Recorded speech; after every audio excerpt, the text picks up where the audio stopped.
Hi Virgo, second half of 2025. Urong ko lang kayo, ito. Ayan, ito na po ang inyong reading. Kuha lang tayo ng pinaka-advice, guidance, messages na marahil ay kailangan yung marinig. Ngayon, anong parating, anong blessing, second half of 2025. Guidance, advice, kuha muna tayo ng pinaka-message para sa inyo Virgo.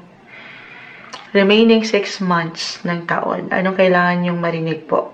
Virgo, para sa mga Virgo na pwedeng makapakinig nito. Mensaheng gabay po para sa kanila. Virgo, second half of 2025. Unleash your kindest self. Unleash your kindest self. Okay? Release control. Think it through. So, parang may mga hugot. Release control. And think it through. Okay. So, dito pa lang, ika-clarify natin yung ilang messages. Okay.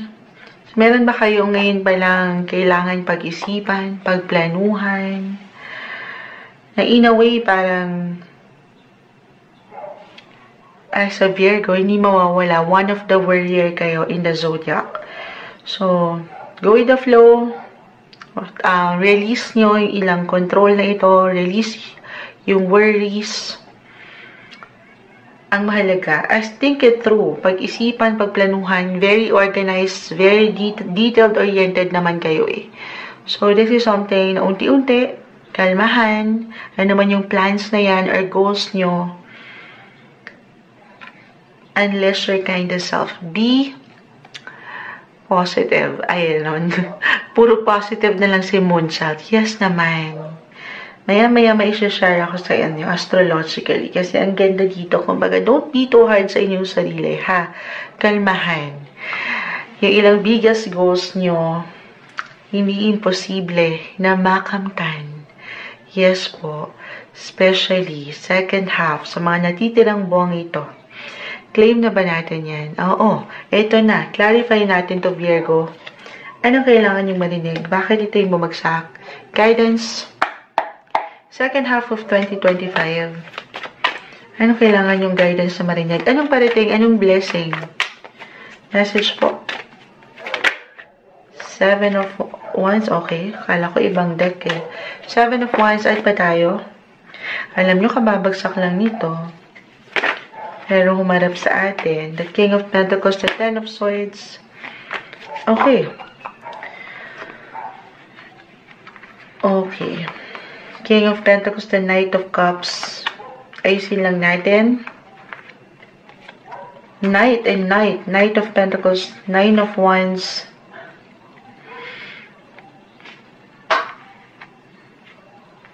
Ano to? Four of Swords, Reverse. Alam ko, imbalance na naman si Moonchild, pero ano naman yung pinaglalaban nyo? Ito na yun eh. Sa relasyon man, 7 of Wands, or sa trabaho, sa inyong posisyon, huwag kayong pangibabawan. Release control. Nung pag-aalala, huwag niyong pigilan. Why I'm getting a message, the Knight of Pentacles, kasi parang nagdududa kayo sa inyong mga sariling kakayanan or kung ano ba yung pwede nyong marating sa inyong buhay. Hindi yan imposible, guys. Okay? Alam ko, ito na naman tayo. Na-mention ko kasi yung ilang goals nyo, guys. Jupiter just entered your 11th house. It will stay until actually next year. Pero ayun na, second half of 2025. Jupiter, the planet of luck, expansion, wealth, at yung ilan pang magagandang possibilities ni Jupiter. 11th house, ang lawak niyan. Diyan na pumapasok yung ilang plans nyo, yung ilang goals nyo. Think it through. Ayan. Huwag kayong papangibabawan ng pag-aalala. Yun yung pinaka nakikita ko unang-una dito. Release nyo yung ilang negativity, negative thoughts na hindi makatutulong para sa inyo. Okay? Maging handa kayo kasi may magagandang possibility. Actually, ang ilan, kasi nga, paghihirapan, yes guys, this is something na, ayan o, nagiging workaholic kayo. Or, aangat yung enerhiya na meron at meron kailangan magawa. Pero kalmahan, meron at merong pag-usad akong nakikita. Hindi nababalewala yung bawat efforts, yung bawat inaalayan nyo ng enerhiya. Ayan, merong kalalagyan yan. Merong something. Yes po, big or major na magagandang possibility ang ihahain ng universe. Ay dito, higit kayo mafulfill. Something rewarding sa feeling ang parating. Lalo pa kung alam nyo ha, sa inyong mga sarili, na nag-push kayo, nilaban nyo, hindi madali, may ilang struggles, part niyan yung challenge. Pero hindi rin po imposible na, kumbaga, ayan na, alin yun? Yung magagandang posibilidad, yung reward, recognition, or kahit sa simpleng appreciation, merong resulta guys. Another reminder na kung ano man yung aangat guys, maaaring ito lamang po yung kondisyon sa inyong sitwasyon, okay, na kinakaharap, kakaharapin, pero yung resulta na aking na-mention, yung outcome, of course, at the end of the day po, ay wala sa mga baraha, okay? Sa huli, everything's still up to you. Pero aking ulitin, laban. Laban. Ang ganda na nakikita natin. 11th house of hopes, your goals, your plans, your wishes. Hindi posible, kahit parang moonchild, ang imposible na, the 10 of swords. Parang hindi ko na kaya. Parang ang tagal-tagal. Or nasasaktan na ako physically, mentally, emotionally, hindi isang medical advisor si moonchild, or financially. Kahit sa mga punto na parang imposible na, baka magulat kayo or gulatin kayo ng universe na posible pa pala. Yes po. Maring meron kayong pangarap na maisakatuparan anytime soon. Claim na ba natin yan? Of course naman. Okay? Patuloy na pag-angat ng paniniwala. Okay. Maging open sa ilang possibilities. Na meron kayong pwedeng makasalamuha, makakonekta. 11th house, napakalawak kasi I've mentioned.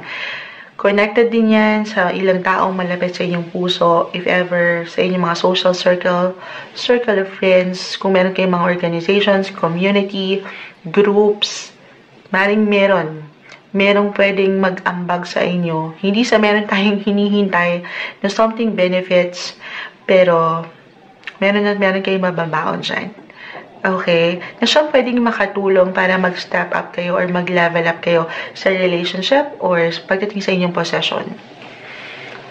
Put yourself out there. Gemini. Think it through. Okay? Kumbaga, pag-iisipan, pagkaplanuhan, o lalaliman yung ilang pwede mong makasalamuha kasi guys, hindi posible that you will meet the right people at the right time. Second half of 2025. Release niyo yung control. Huwag niyong pigilan. Yung pwede niyo pang ma-showcase sa showtime na naman. Hindi.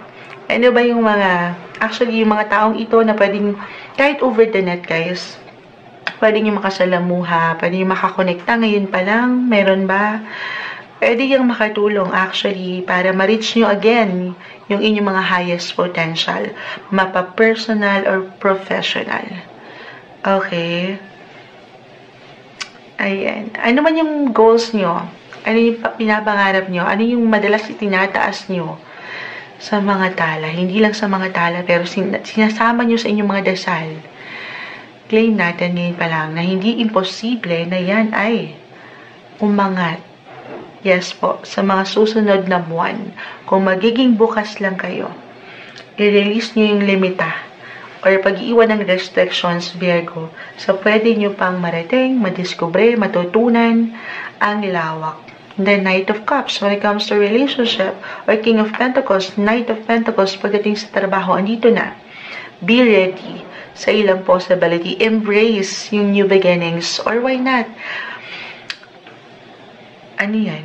Higit kayo magiging Popular, higit kayong makikita, mapupuna, mapapakinggan. Okay? Yung hard work nyo sa trabaho o sa relasyon kasi pinaglalaban or pinagtatrabuhuhan, ayan, kumbaga, your hard work from the past especially, finally, pays off. Oo. Ay, dito na yung resulta. Again, yung resulta ha. Wala sa baraha. Tulungan ng sarili. Pangalan yung patuloy na paniniwala. Be kind sa iyong sarili. Ayun, English kasi guys. Minsan, wala tayong higit na kalaban kundi yung sarili natin. Okay, don't be too hard sa iyong sarili. Be positive. At yan yung pwedeng ma-manifest mo. 11th house astrology, guys. Manifestation. Okay, very powerful yan sa inyo ngayon, Virgo. Positive lang. Okay? Ito yung umaangat na may hugot pa. Naway, nakuha nyo naman ng kahit paano si Moon doon. Pero mensaheng gabay lamang po. Second half of 2025, Virgo.